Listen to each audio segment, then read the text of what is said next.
I have a green tank that looks exactly like your green tank. I would have wore that today, but I wore it yesterday. Yeah, as you can tell.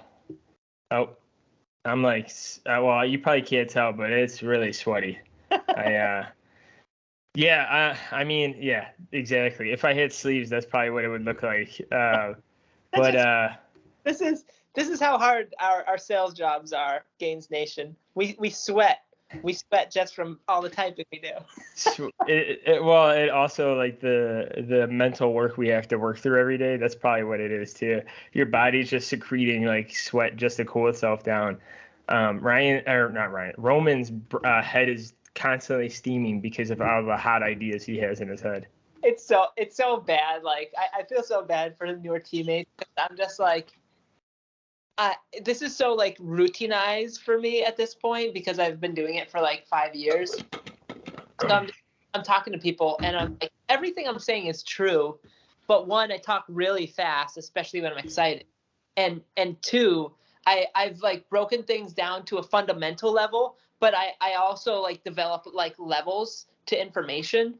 So I'm talking to like newer reps today in roundtables, and I'm talking about, remember, pricing is always information. It's always conveying informations to buyers and sellers, where we fall, and like marginal like returns on like all these like economic principles and whatnot.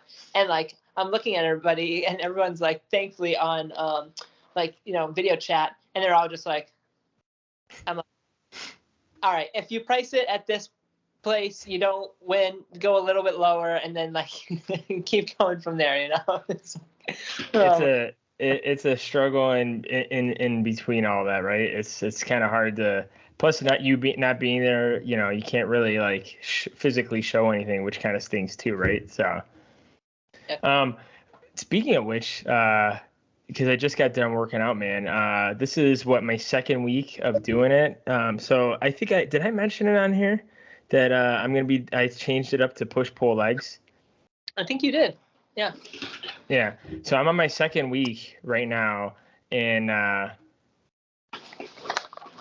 pick sheet. Oh boy. But yeah, I'm on my second week, and I don't know. We'll see how it goes. I'm gonna probably give it like a full month. But man, I get crushed on like leg sessions because I was doing full body for like a full year. Like today was legs, and like obviously I run. Yeah, I ran yesterday. And I was wondering if I should do another push workout instead of legs, but for some reason I'm still able to do like the squatting volume and everything. It's just a little bit rough, and like I had a pull session Tuesday and today's Thursday, and like my lats are still like on fire. I did add maybe like 1 or 2 sets to my back, to my biceps, to my chest, and I think that's it. So I did add like 1 or 2 sets to all 3 of those, because like besides like the marathon training, I just think my back can handle more volume. Also, I think my chest size, I feel like I can get a little bit bigger when it comes to like bodybuilding and like building the muscle itself. So I'm trying to do a little bit more chest volume as well. It just, with this being push-pull legs instead of full body, it's just weird doing like squats, then RDLs, then like calves, and then leg extensions, and then lunges. And it's just like it takes my life away sometimes. So we'll see how it goes. So far I'm liking it because it's like I get more of a pump in those body parts. Like say when I'm doing pull day, like my lats and my biceps like feel so like swollen, and like when I do push, my triceps, my chest, my shoulders, they all feel like they have like some balloon pumping it up, yeah. So that's good. So we'll see how it is. I was telling Roman, it's like I don't know how far I'm gonna take this when it comes to the training for the marathon, because like I'm not really too worried about training. I'm just trying to maintain. But I did hit 455 on deadlift, so that was insane, buddy. That was you still have room to go up too. It's just like, you know what, I just try to do things, but because it's all belt, that's a beltless PR too. I don't think I've ever touch anything over 405. I think I hit 405 for 2 reps. I think I sent you the video, Roman, and I think I posted it, but 455 was the heaviest I've done. And one of my friends questioned like why I do a trap bar deadlift. I'm not too familiar with trap bar deadlifts compared to barbell deadlifts. And I told him pretty much, like I've maybe mentioned it before, I switched between standard conventional deadlift and trap bar deadlift because I just like the variety of it. So not to say I get bored of deadlifts. I just like, I think the trap bar, as Roman would probably agree, is more of like a natural deadlift instead of having a bar over your shins and your shoulders. The trap bar is a little bit more natural and you're able to like put more legs drive into it as well. And your grip is more natural where it's kind of like lifting like a suitcase or lifting up like 2 suitcases, compared to like, hunching over and trying to pull something where your back is, straight as, or trying not to move your back and all that. So yeah. So you got something to say, Roman? Yeah. I know you did. Yeah. So for me, whenever the way I feel trap bar deadlift versus conventional is I always feel it more in my upper back versus my lower back. Not to say that I don't feel it in my lower back, but I feel it more in like my upper back, especially like the musculature like surrounding the scapula, so like the rhomboids, like infraspinatus, like all that stuff. Traps. I feel it like big time in my forearms, like crazy, and I definitely feel it on my leg extensors, so my quads, right? So that's where I feel trap bar deadlift versus for conventional deadlift. I feel like the biggest thing I usually feel it in is like either my low back and or like my butt. And like I do feel it like grip wise, but it doesn't pump up my my forearms the same way. I don't know how to like explain that other than like it just like doesn't pump up my forearms as much. It's like it's a grip workout for me for sure, and it's a full body. But those like the areas that like come into my mind where like I feel it the most. But I know like traditionally speaking, if you look at like different charts and stuff like that, or you like read through certain books, like Kai Green kind of goes over this book from time to time in his older videos. I think I've shown it on this on the Gainz podcast before. I'll have to show it again. It's probably over here somewhere. Yeah, let me see if I can grab it real quick. But essentially, like trap bar and deadlift, they'll show it as more of like a full back workout as opposed to like conventional deadlift. It'll be more kind of like full body. Let me see if I can find it real quick. Yeah, and to mention, like I said before, like even more general, it's like for more my liking, and like I know Roman has like more specific science behind it, but it's like for general enjoyment pretty much for me. Like I put forth no effort to thinking about that stuff. Also too, remember I do farmer carry with the trap bar, so I also see if I'm able to lift a little bit more on that, it'll hopefully carry over to that because that's like one of my 5 main lifts now. Squat, bench, deadlift, overhead press, and then farmer carry for the 5 days per week. So that's like another reason why I switch off too, because I think it just carries over and it helps me more. So one page goes over all the different muscles. Hopefully you can pause this. I know it's going to show like reversed, but so it's essentially showing like the quads where I definitely feel it big time, the glutes, and then you feel it obviously in your abdominal muscles, and then on the back side here, let's see, you can get that. It's showing it in the spinal erectors, the lats, abdominal muscles, glutes, traps, those type of that type of musculature. So Antoine brings up a fantastic point about variation and how like you don't really need to have a sufficient rationale for variation is I like this lift and I wanted to like nothing else need apply, especially like if you're not like a high level bodybuilder. If you are, then you know you may want to consider trade-offs, right? Because it's like that could mean like what comes between you and potentially like you placing and getting like contest money, right? But for the vast majority of us that are doing this like as like a hobby or because we just love to pick shit up and like get a nice pump in the workout in the workout room or the gym, or we're doing it for like longevity health purposes, increase our muscle like mass, etc. Then I think if your rationale is like, I just wanted to try it, or I just really like this movement, it's fun for me, it allows me to like come into the gym and like have like a good time, like enjoy it. Like there need not be some sort of like highfalutin like scientific explanation for why you have like exercise variation. That's fine if that's like your thing. Sometimes like I will get into that perspective and I'll say like, oh, when I'm doing cable crossovers to like hit the rear delt, if I go like below the median line, it targets like these fibers of my rear delt, or if I get a like better pump, like whatever it is, like that's also like really cool too. But you need not have to have like this crazy like overdone explanation for why you're doing like a different exercise variant, for example.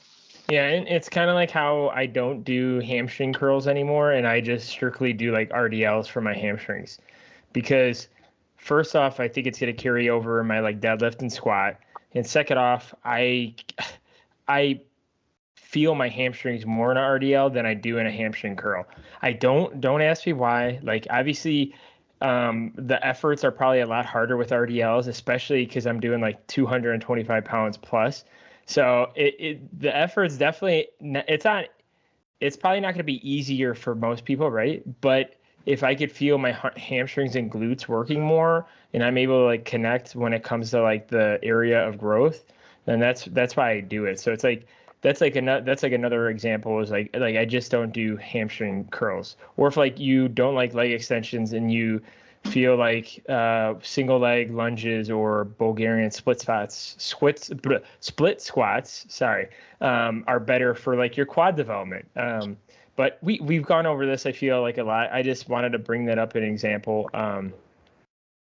But Roman, today's topic, buddy, what are we talking about today? No, I think that was a perfect segue.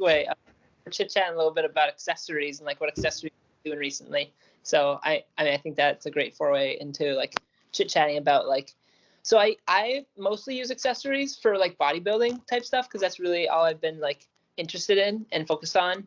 Maybe like the past like 18 months, maybe more.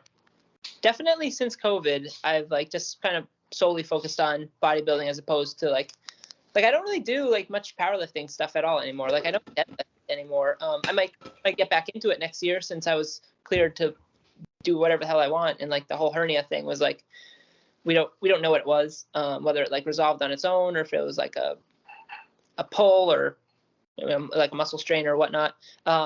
So I just started leg pressing again. Not an accessory, but it feels amazing. And like, I don't have that like strain or like that pain in that area like anymore at all, like knock on wood, of course. So that's amazing. But you can also use accessories from a powerlifting and from like a strength building perspective for sure. So recently was chatting up a member of our gym, super cool. She does powerlifting and she's thinking of like doing her first meet. So I'd recommended like, hey, you should look into USAPL, blah, blah, all this stuff. But we were chit-chatting about Johnny Candido. And one of the great things I love about Johnny is he'll always talk about powerlifting accessories and how freaking important they are. So for example, with Antoine, like if conventional deadlift was getting like stale for him, like an important accessory so that he can continue to grow and develop his conventional deadlift, if that's his goal, could be to switch over to trap bar deadlift. One, for like the confidence portion, Antoine now has like the confidence and like the knowledge, like, hey, I just did a single, trap bar deadlift, right? But at 455, like, I bet you I could take like 435 for a ride for conventional deadlift. If he did that and like that was his thinking, like that's like a totally fair rationale. And that would be like, I would like almost guarantee you that he would get that. So one, I think it's great from like from a confidence building standpoint, but also just from like a staleness perspective. I think that when like a lift gets stale, many of you may have like experienced this in the past. You've been running a certain program, and it was giving you great results, but it gets to a point where shit, I love benching, but I just can't bench anymore. Like that might be when you want to like substitute something out. It doesn't even matter if you have like 6 more weeks in that program. Maybe it's time to substitute it out for like dumbbell bench, for example. And if that's something that gets you like giddy, like for example, I need to sit down and write out like my program, but I'll create like goals for like either each lift or like the lifts that I'm like really like excited about, and then I'll just kind of fill in areas. Not that I'm not necessarily excited about certain like other accessory lifts, but it's like for alternating grip width and alternating partner, easy curls, like that's the name I call them. I'm not like, yeah, I can't wait to hit like 80 by 8. It's just like whatever the weight is, like I go like pretty close to failure almost every set for bicep work. Then I'm just like, it is what it is. Like yesterday, my brother and I, we did 50s, and I think I did like, so 50, I went close, wide. So for 4 sets, and I did like 14 or 15, 13, 11, 8 reps or something along those lines. And the rest is probably like 70, 75 seconds, 55 seconds, 40 seconds, 30 seconds, something along those lines, because the rep count decreases. So it's kind of like myo rep E or myo rep ish, I would say, but not quite. I still get like a little bit more of a like a break, but it's like that's just a fun exercise and fun accessory for like filling in like the bicep work that I think that I need to grow my arms, for example. Does that make sense, buddy? Like what I went over? Yeah, no, I love all of it.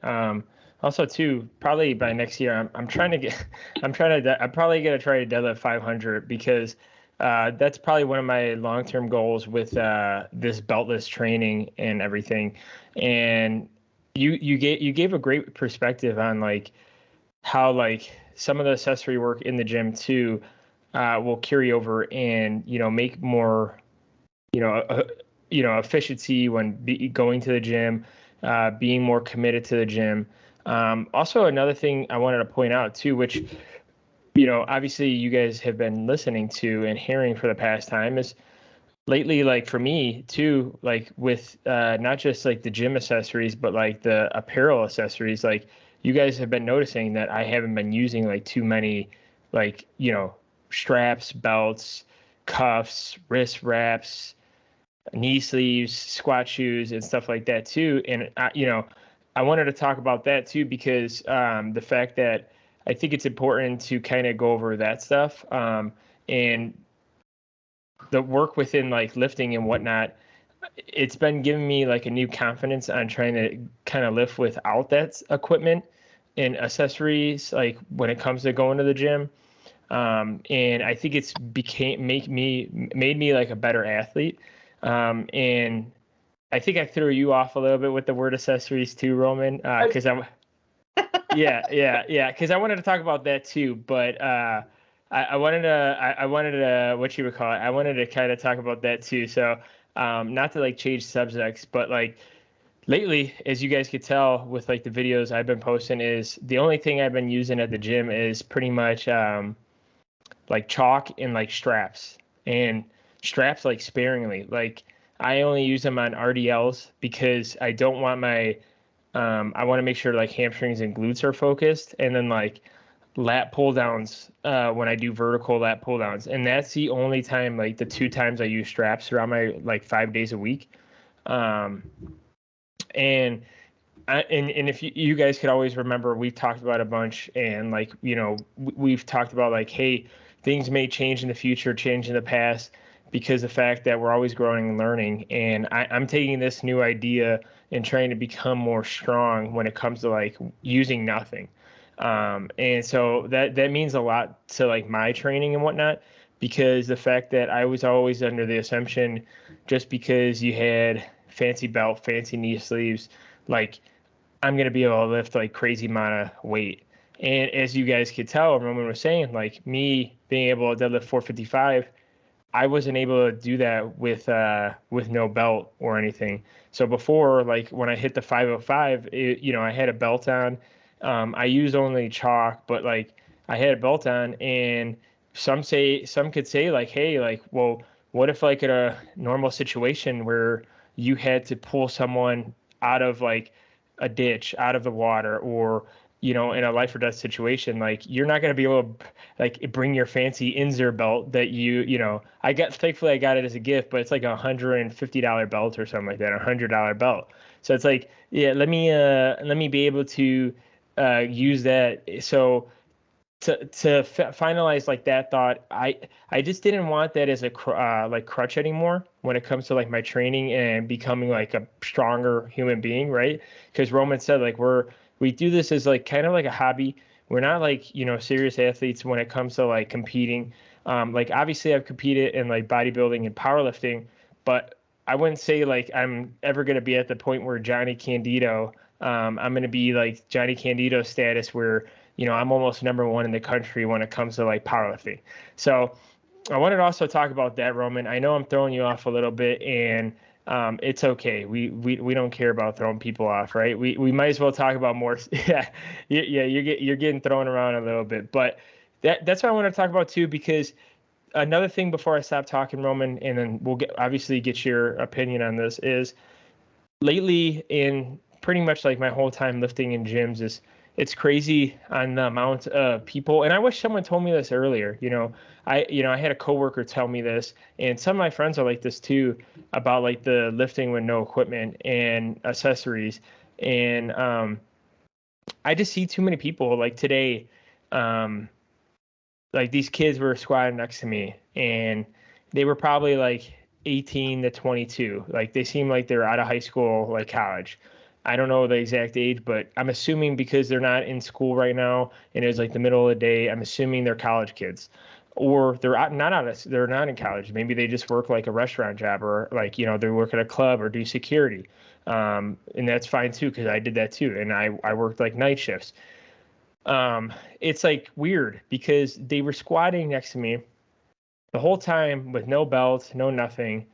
And for some reason, like I'm not going to talk about the shoes thing because the kid was squatting in shoes and they took them off, which was kind of weird because it threw me off. Like, why would you warm up with shoes and then take them off? I get it. Like you want to squat barefoot, but I would suggest to just do that the whole time instead of waiting to your heavier weights. But once they got to like, I think it was like 250 or 275, they started putting a belt on. And other than that, like they were hitting 225 with no belt on. They were doing like singles or doubles, which they weren't like doing a lot of reps.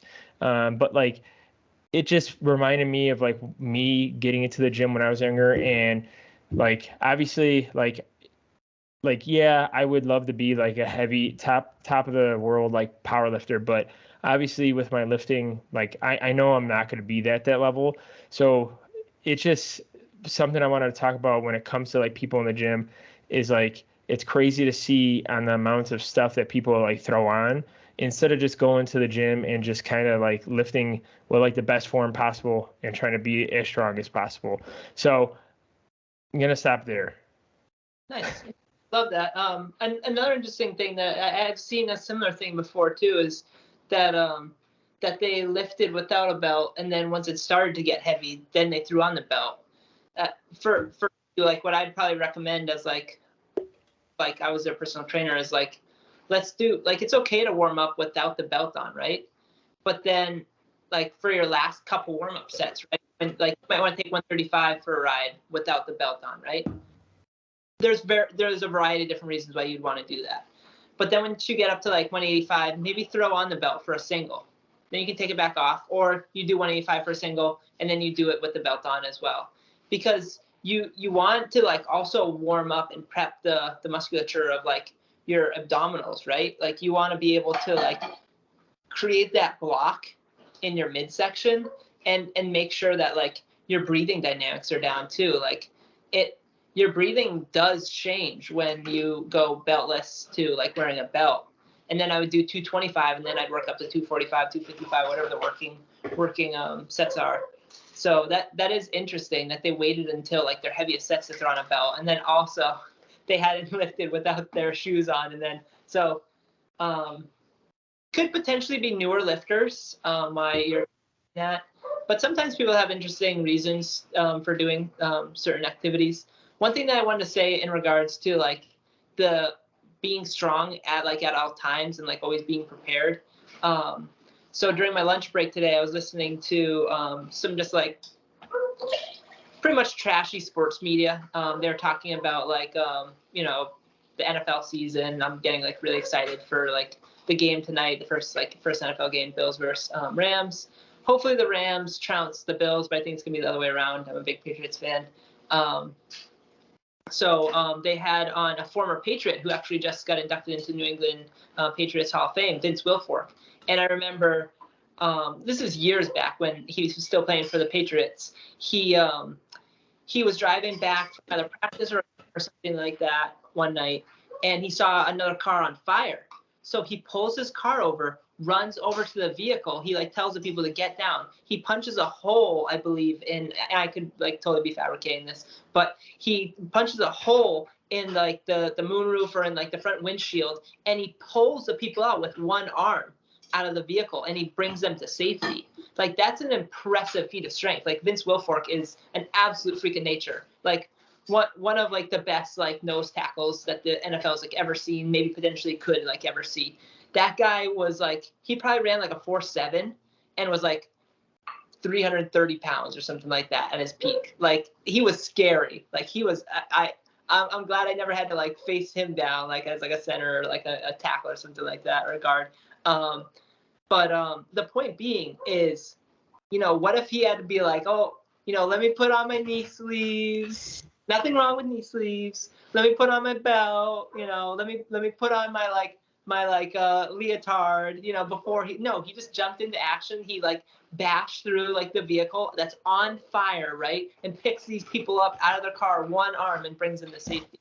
So that it's like stories like that, for example, that continue to motivate and encourage me to move more towards this like functional fitness. And I don't mean like Bosu balls. I mean just like being fit at doing like whatever I want to do. Like for example, this weekend, Mason and I, my brother, we caught a lower body workout. So legs. So we did some like leg press, like extensions, so like seated ham curls. I think we got maybe a couple of sets of abs in or something like that.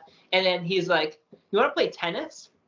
And like usually back in the day, like when I first started getting back into bodybuilding, like almost 4 years ago, I would have been like, no, I need to get my protein in, need to recover. Now I'm like, yeah, why not? Let's do it.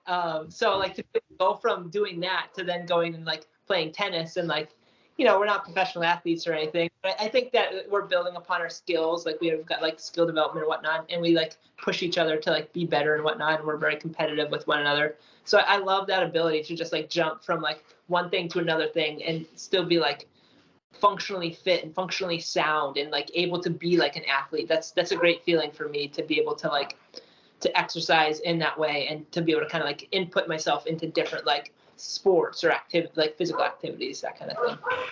Yeah, and that's why I wanted to bring it up too, because the fact that it's a little, it's just like sometimes it's like harder to see, or sometimes it's like easier to say like, hey, like put it down, but like we can also say like as long as they're comfortable and like say if that makes you squat more or bench more or deadlift more, then like so be it. It just kind of reminds me of like another thing is too, people will use these things because they're like somewhat injured, like because you have like pain in your elbow, like maybe you should not put like a cuff on it or wrist wraps and still bench, right? That's not something that like Roman and I would ever suggest. Like it wouldn't be like, yeah, you have a bum knee, like throw some knee sleeves on. And I remember when I first started getting into the marathon training, like I didn't wear a belt, but I would throw knee sleeves on because I had local knee soreness when I was running, like the day after, 2 days after, and I put the knee sleeves on, and like for some reason, like I was using that as like an excuse to use the knee sleeves, but like now I'm doing just as much or more without knee sleeves, and like I'm still running, and it's a higher volume of running now. So to the point where it's like hey, like, just because you think like, you have like soreness, like Roman always tells me sometimes like, hey, you're going to hit legs after a day running, maybe you foam roll, maybe you do some more sled work, because usually I'll do sled work before I warm up, and then like I'll do dynamic stretching. Why don't you do like 5 more minutes today? And then like I'll do the 5 more minutes, and I'll get my glute or my hip band out, and I'll warm my glutes up and activate them, make sure they're activating before I squat. And then I'll move my leg around. I'll walk like in the morning, and then obviously I walk to the gym, so that's getting like blood flow in my legs, and then I'm ready to squat. So it's like, sometimes maybe you should look at the overall picture and be like, well, my wrist hurts. Why am I still wearing wrist wraps to bench? Maybe my mobility in my wrist needs to be better. Maybe I need to do some more dynamic stretching before I bench, or maybe I need to do stuff outside of the gym because I'm doing nothing at all. So that's all I wanted to say. I got nothing else, Roman. Did you want to add anything else before we close this bad boy out? No, that's perfect, buddy. Yeah, thank you for that. All right, guys. Well, thank you guys for tuning in. We'll see you guys in the next one. Peace.